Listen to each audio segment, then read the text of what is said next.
Greetings, people of the greater world! Broadcasting live from the Academy at the largest library in the known realms, this is Storytime Q&A, a Realm Jumper talkback show.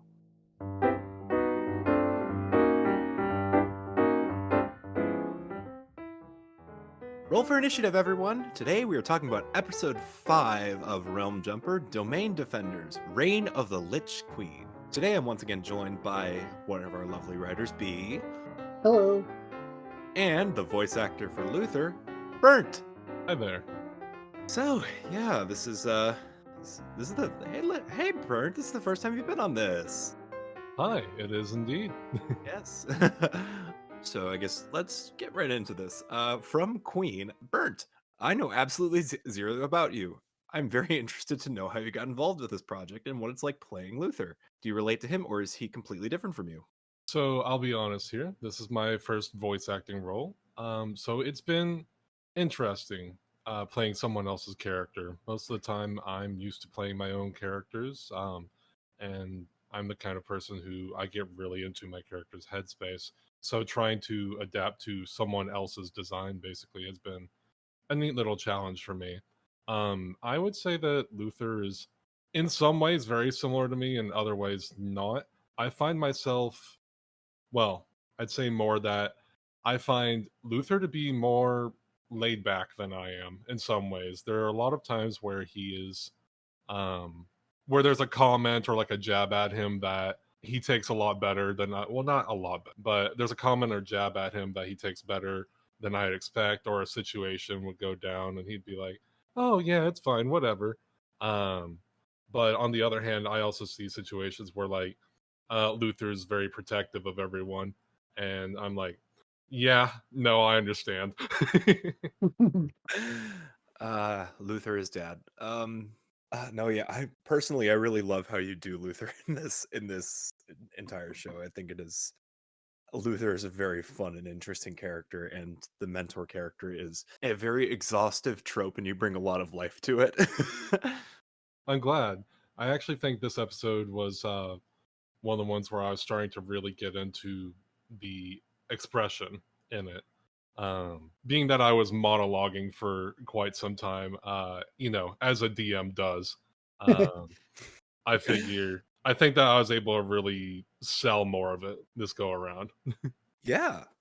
Speaking of this episode, B, in writing this episode, what was fun about writing the Domain Defender scenes with your DM and player experience? This is from May.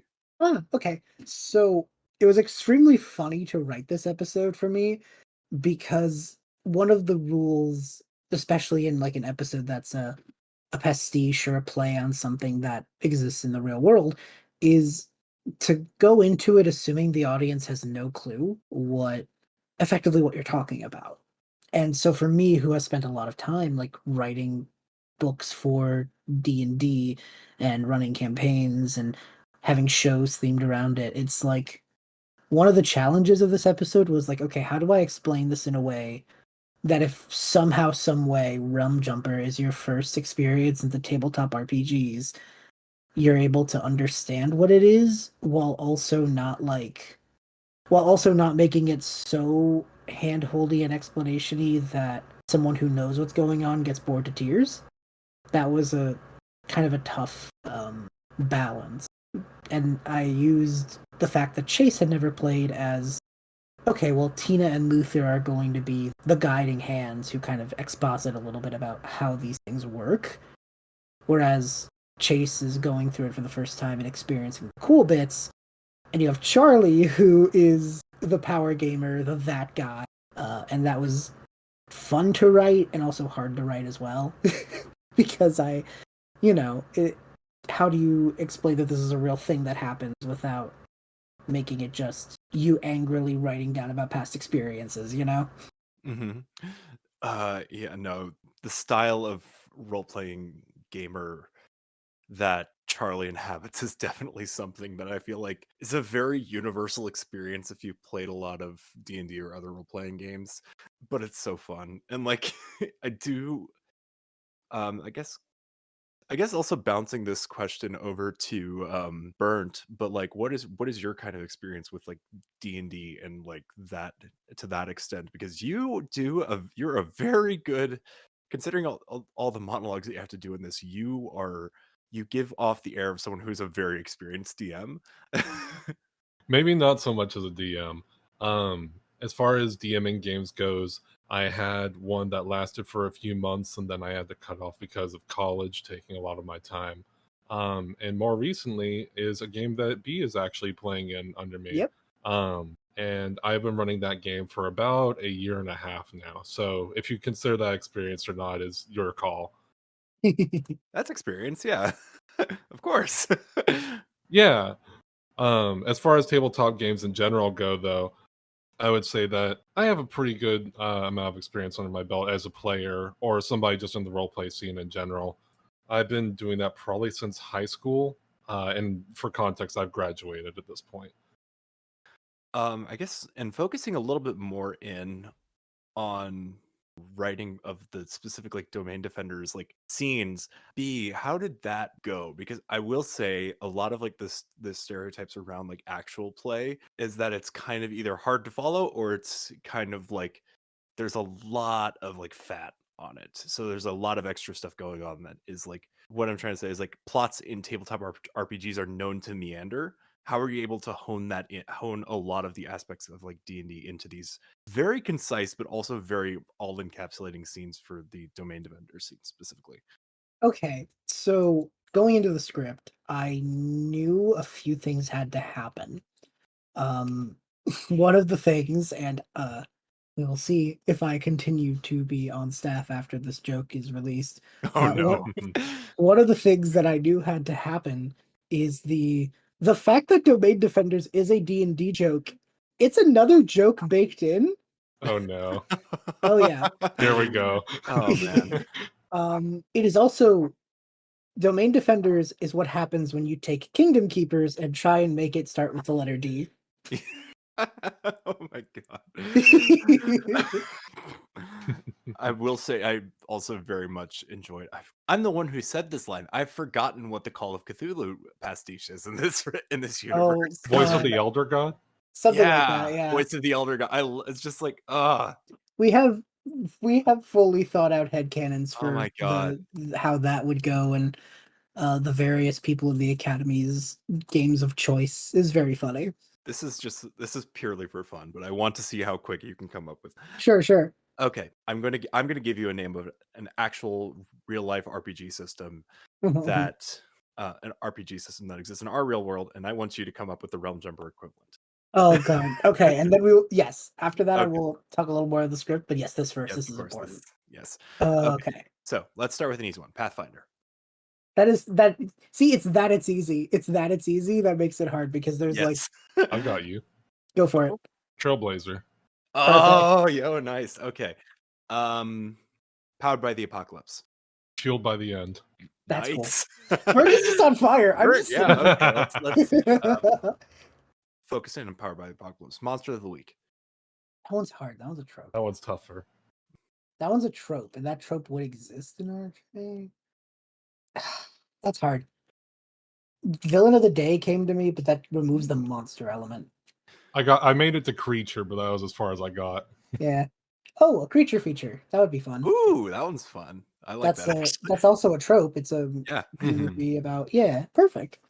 Okay, one more. Kids on bikes. Shit.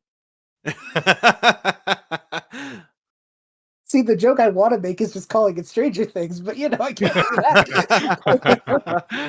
that. I'm trying to think of one now. It's hard. It's hard.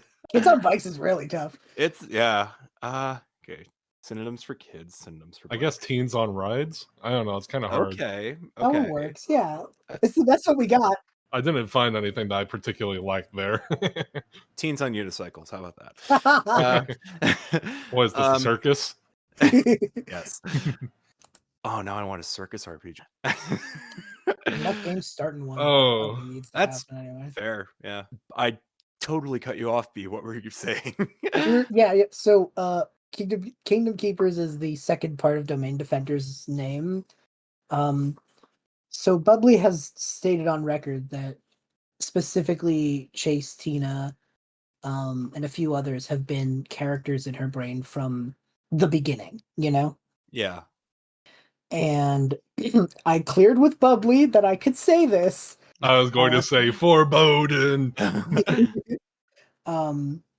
But one of the earliest versions, I think the earliest version of those characters was something in the vein of Kingdom Keepers. Okay. That's Uh, cool. yeah. Um, and so the adventure in Reign of the Lich Queen is very much me pulling beats that Bubbly told me about this like first draft that she made when she was very young of these characters and TTRPGifying it. Um, which is why it has such concise moments. The one I was explicitly told I can say.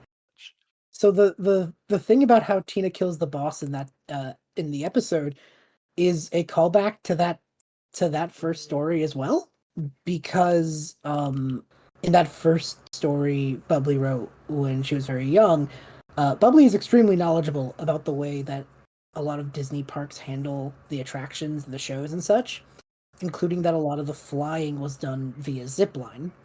Oh yeah.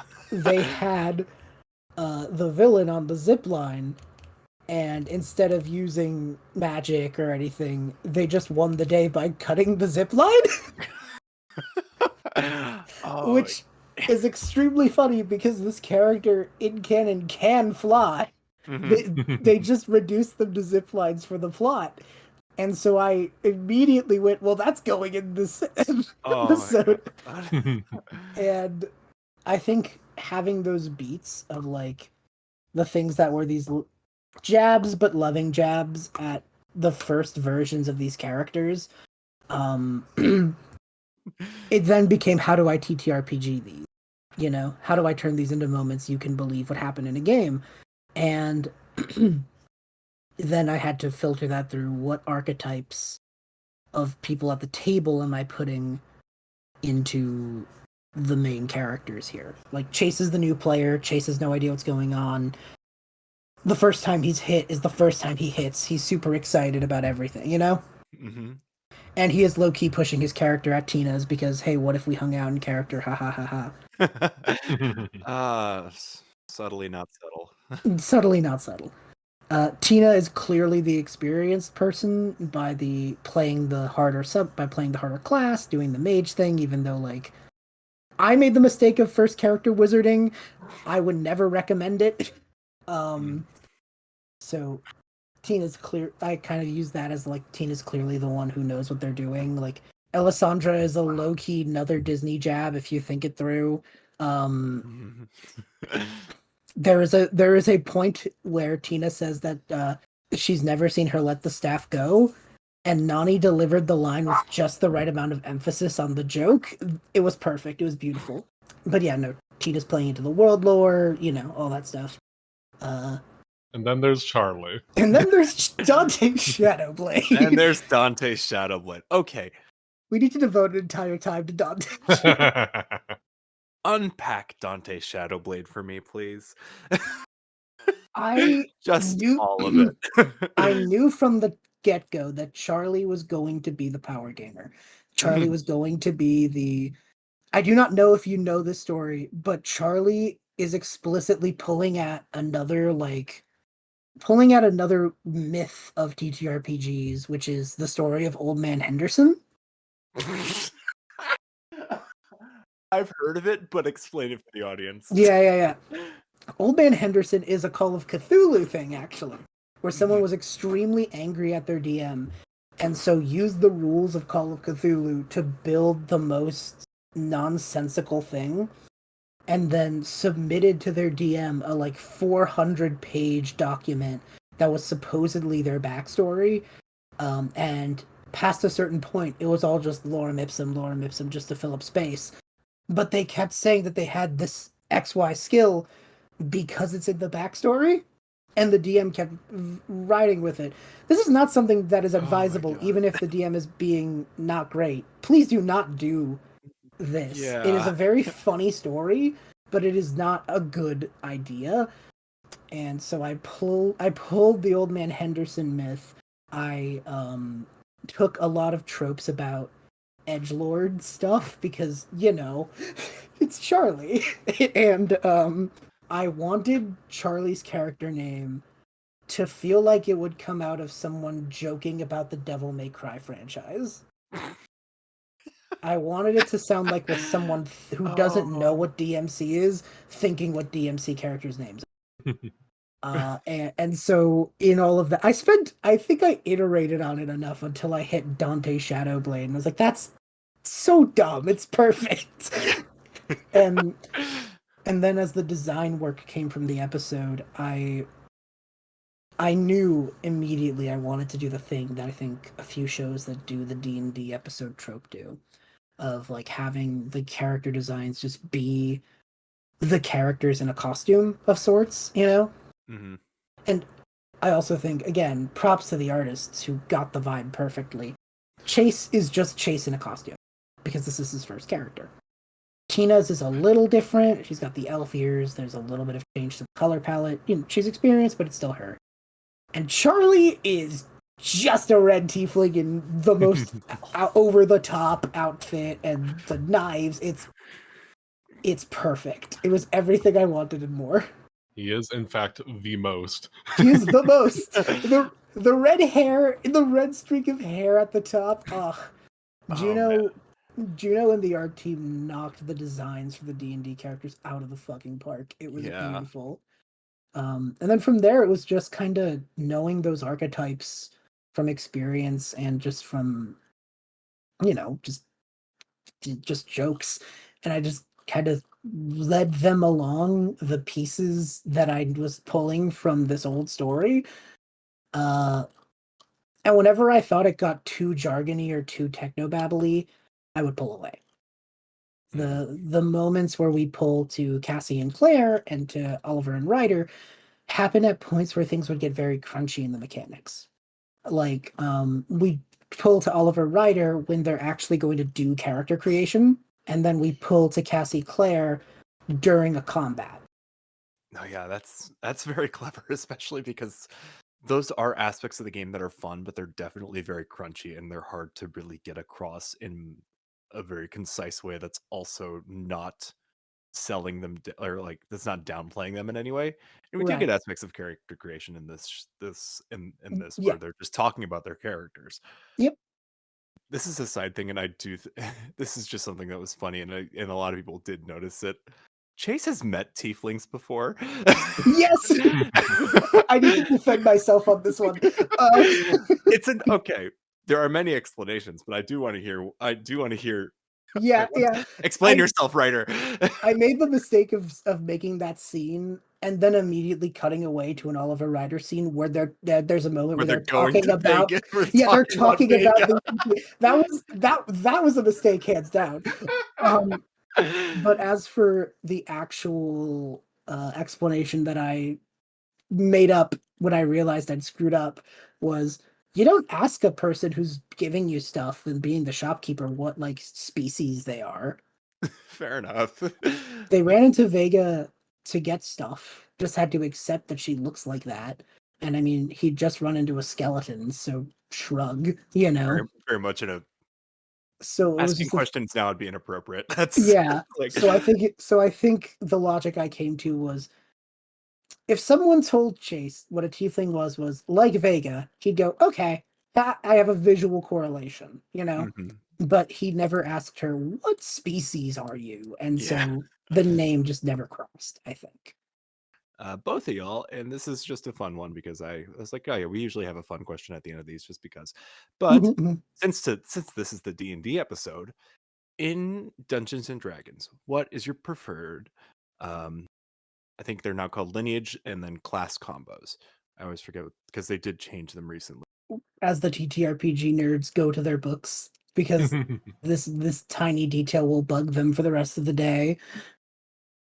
I actually wanted to take the time while you guys were referencing so that I could answer a little bit because I realized I didn't answer about how I got involved in the project. Oh, yes, please do.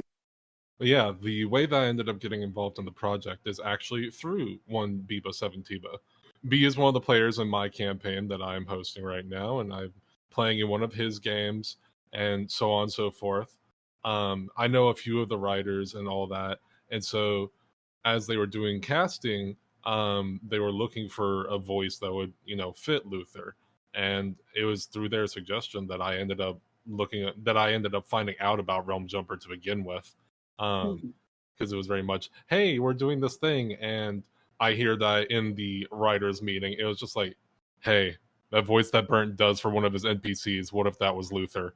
I want the court to know, by the way, that the character that the voice was recommended for was actually something like this. So you have the displeasure of having to think of a Luther that sounds like this.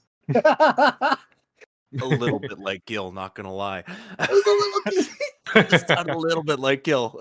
I don't know. It worked. I'm glad Luther still Luther paid off amazingly. But I don't. If you were to ask me at the time what past me was like, what past me was thinking, and like to trail that, I can't do that for you. This is actually a hilarious coincidence, but the voice that I do for Oliver is very similar to an NPC that I did in my D&D campaign. It is, interesting, fun coincidence, but okay. Hey, if it works, it works. But yeah, no, I will let you all know there actually was, in fact, some audition takes that were of British Luther because I had to try it. Bubbly and I both looked at each other and went, no. Not after I did the other Luther. Not after I did canon Luther. Canon Luther? You can't have two Brits in mentorship roles. But yes, regarding species and all that, I'll be honest with you guys. I'm a little bit boring when it comes to my D&D characters. I would say a good 70% of the characters I make are humans, just because I like number. I like even number. That is fair. There isn't. I don't know if there's a particular class that I'm especially fond of. The one that I played the most is fighter, because it was the first class that I played, and I'm currently playing another one. Have a DMPC as one. So I've got a couple of characters that are fighters. If you need a starting class, I would recommend fighter. It really is as simple as I run in and I hit you. I'm just now starting to branch out into mages and things like that. So I have an artificer and some warlocks and stuff like that. So I'm baby steps. And they're really fun too. One of the things you're very good at is making the same species class combo be radically different characters. It's so cool. Thank you. Yeah. A lot of variance to be had with the human fighter. Yeah. As for myself, halfling or tiefling are my preferred. No, sorry, not halfling, half elf. I have been enjoying my halfling, but half elves are, my thing. Looks at Treff, looks away. I was like, Yeah, right. Class wise, it's Bard. I would like to live in a world where people didn't know me that well. But I recently went on I'll just put it this way. I recently went on a trip where I got to interact and see a bunch of the people who make this show in real life. And one of the gifts I was given was a set of dice from Beetle and Grimm that are tied to the class. And I was handed the Bard set, and I just had to look at it and go, yeah, this will get use. We know who you are. Yep. So yeah, that if I had to put a secondary, I do enjoy a good wizard or warlock, but I am a mage boy. I come to find that when I cannot cast spells, I am looking at the third page of my character sheet, like, what do you mean? Yeah. What about you, Austin? Okay. I'm a forever DM. Mhm. I've played very few characters, but the two characters that I have played, I am very fond of both of their species class combos. I played a Tabaxi monk, which, for those of you who know the stats of Tabaxi and the stats of monks, is okay. The thing is, this was an Adventurers League character, and it was the lowest level character at the table. This character died twice. Oh no! Because 9 lives, I guess, right? he would run in, get tired, and not be able to run out. Oh no! So yeah, it's I love that stupid cats with all of my heart. But I also love a good dwarf cleric. I really love a good dwarf cleric. Mhm. I had a dwarf cleric named Gwendolyn Fireforge. Me doing my terrible somewhere in the British Isles accent. Um, but that was very much it was a dwarf forge cleric. I was in a game with a ton of like new players, and it was like I like Mhm. playing a healer. I like playing the healer. It's fun. Yeah. So can I ask, that Tabaxi Monk, was that a Speed Demon classic build? Oh yeah. That was yeah, that was I love that. It's just like, oh yeah, you get boots of speed on a species. It's great. Mhm. Yeah. Be over the course of that trip, ended up having to deal with my take on a very similar concept. As B ran a one shot for us, and I played my Leonin monk, Bear, Oh. and Bear is very no nonsense. And the thing about Bear is that he is quite the opposite of a speed demon in some ways. I went for a strength monk, which is to say he is not a wise boy. He hits you very hard and hits you a lot, as he is a Oh man. barbarian monk combination. Oh, that's great. I love that. Yeah, because the wording on monk says you can, or like you may, things like that. It doesn't say you have to use dex. Yeah. Oh, Yeah. it's just your fists are lethal weapons. It doesn't matter if they're acrobatic Yeah, or just rocks.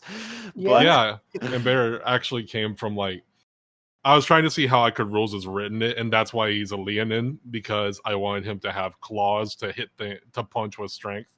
Uh Yeah. yeah. It uh works. he in the game he's going to be played in, it was very much just like, oh, if you want to do that, that's cool, go for it. But he has remained the cat man in my brain.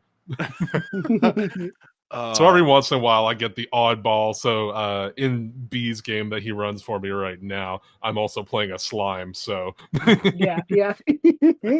uh no, but yeah. I think we are just about uh here on time, but oh wait, Juno, could I quickly get to let the next episode, what are the details on that? We don't have that written down. Oh no. Ah! Panic. Oh shit, we don't have them. Shoot. Quick, Um, quick, we gotta Ah! distract with something else. We gotta distract with something else. allow me to juggle in the background. What's the name of the episode? I think it's the 26th. What is the name of episode 6?